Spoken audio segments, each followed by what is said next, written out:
and spell it out for me? Sure. Ed Scruggs, ED, of course, Scruggs, and I am the president of the board of directors of Texas Gun Sense. We're a nonprofit statewide organization that advocates for policies to reduce gun violence. Great. Can you get closer to the mic? Can you get the mic closer? Yeah. Okay. Perfect. Okay, so let's talk a little bit about this story we're covering. Mm-hmm. Why do you think that the gun sales at an all-time high in states like Texas, Florida, pretty much all over the country? Well, historically in America, we've seen that in times of crisis, in political turmoil, economic turmoil, people reach for things that make them feel better. And one of those things is firearms. In some cases, it seems to make them feel safer, or at least it gives them a safe feeling. That's what we think anyway. There's no evidence to suggest that it actually does make them safer, but it makes them feel safer. And so what we've seen this year is a run on guns and ammunition, basically starting from late February until now. We've just had a confluence of events come together, the pandemic, the economy, racial unrest, and now the election. So it's just keeps going nonstop. Does it worry you personally? Oh, sure it does. We already had too many guns in circulation to begin with. We had over 300 million guns in circulation in the United States before this year even started. That's about one per person. We have several people who own an average of 8 or more. So I really don't know where these firearms are going once they've been purchased. Are they going to people who have never owned a gun before, or are they going to people who are just stocking up? We're not really sure.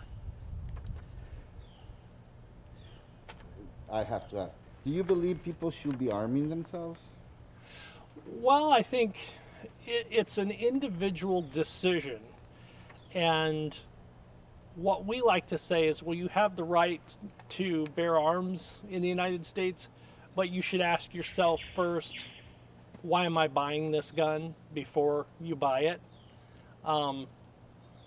Ask yourself, are you buying the gun because it makes you feel better? Or are you buying the gun because you have an actual use for it? Do you know how to use it? Are you trained to use it? Do you know how to store it safely? A lot of people don't answer those questions until after they purchase the firearm. I know you already answered this question, but I have to go in order. What do you attribute the sales numbers to? Are people simply afraid of something? Oh, it's definitely fear-based. We've seen this happen before in times of economic crisis, political turmoil. Generally after a mass shooting, there's a run on firearms because people are afraid they won't be able to purchase them.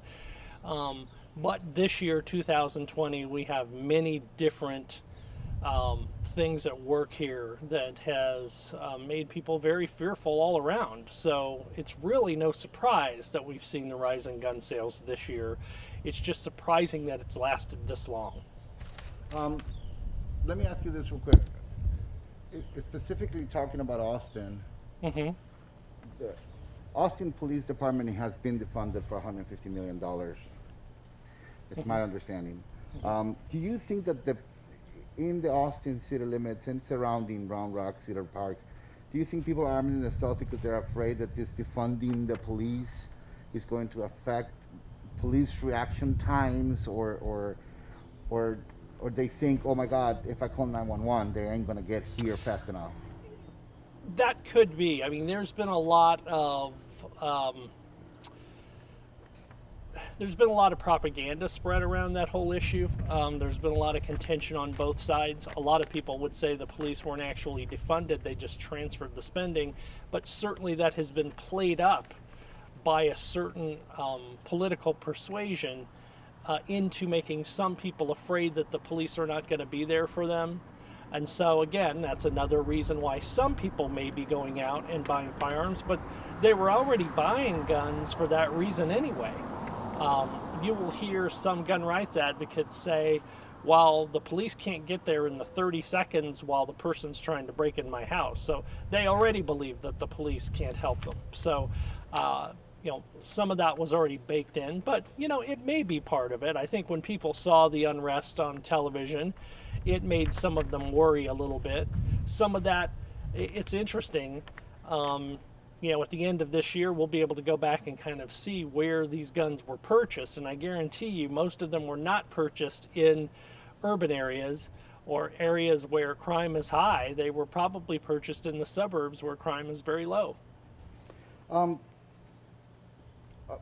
we spoke with a couple of shop owners, and I also noticed a few things that most of these first-time gun buyers have no idea how to handle a gun. They've never touched a weapon in their life. They can't even load the magazine properly. What do you tell these people? Do you, or how do we make our life safer? Because they're gonna buy the weapons anyway. Should we try to get them to get a class? Is there any type of legislation that we can try to get that will say, okay, well, if you purchase a gun, you need to take a class? Oh, sure. In Texas, if you want to carry a firearm, a handgun, on your person, you're supposed to be licensed for that. You're supposed to take a class with instruction and a test at a firing range, and also some instruction on safety. And we certainly believe in that, and we want that to be strengthened. The only problem is you can get your hands on a gun so easily in Texas without ever going that route.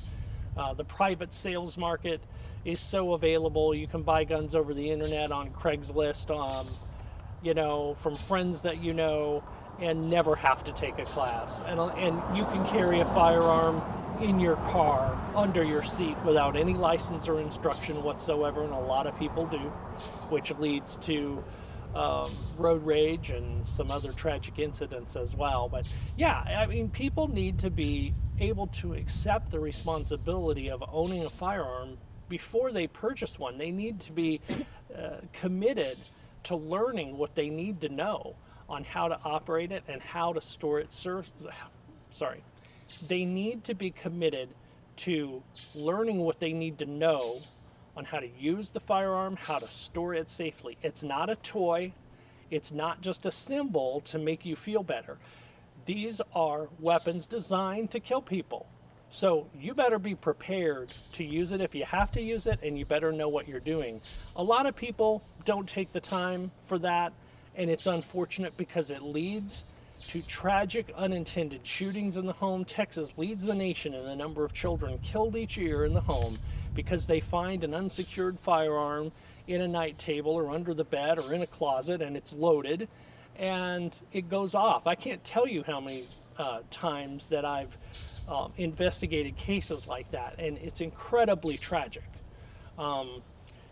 One thing, we did lobby the legislature last year for some funding for firearm safety education, and that was approved. It was only $1 million, and that program is going to launch later this month from the Department of Public Safety.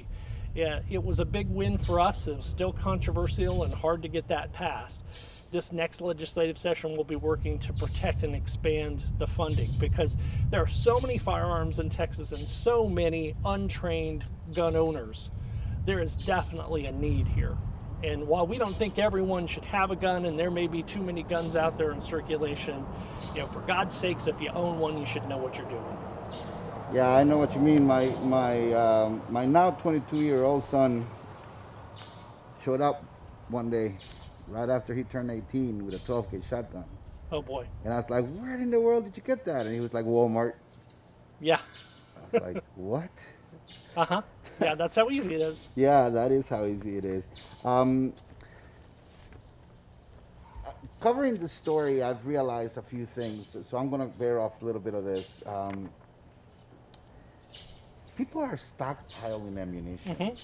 I mean, what is the concept behind that? I mean, I can understand having a weapon. I can understand having a spare magazine. You have one magazine on the gun, and then you have an extra magazine laying aside.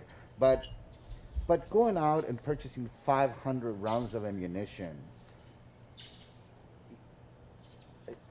I, what do you say to people that are doing that? I just, in my head, it doesn't click. I mean, what are you going to do? I mean, you don't.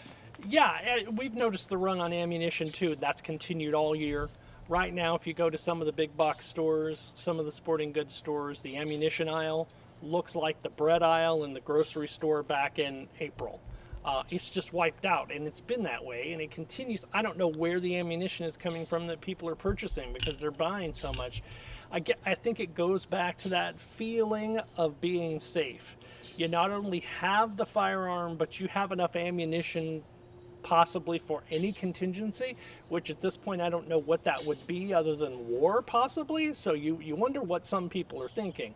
But I have heard it described where just purchasing the ammunition gives people a good feeling that they're even more prepared for whatever may come. And you know, at the rate we're going, you're never going to be prepared enough. How do you know how much is enough? It's odd. You know, some states have some regulations on the purchasing of ammunition, and they require a background check on ammunition and things like that. And you know, in a perfect world, we would have that in Texas, but we're a long way off from that. But yeah, it's just another example of people stockpiling. Texas and Florida both lead the background checking this year. I saw an outrageous number I read Oh, it's somewhere. in the millions, I think. Yes. Yeah, it's above millions. Why they're so Florida, Texas, they're so different. Why? I mean, Yeah, I think in Texas, it has a rural tradition of firearms. There's an independence here amongst many people, especially in rural areas, so it was already there to begin with. People are very proud. They don't want to compromise here, and so it's always been a leader. And I think in Florida, to some degree, it might be the case, especially in the northern part of the state, which is very conservative. So guns have taken on a meaning even beyond personal safety or public safety. It's a statement. It's like, you don't like me doing this, so I'm going to go out and do it anyway. I think that's part of it. And also, too, you know, the average person, the average gun owner owns, I think it's 8 guns. So people that own guns are going out and buying more guns. And it's just because they want to be prepared. So we have a lot of gun owners here who like to buy many guns. I think that's what it is. great, thank you. I'm going to ask you if you could just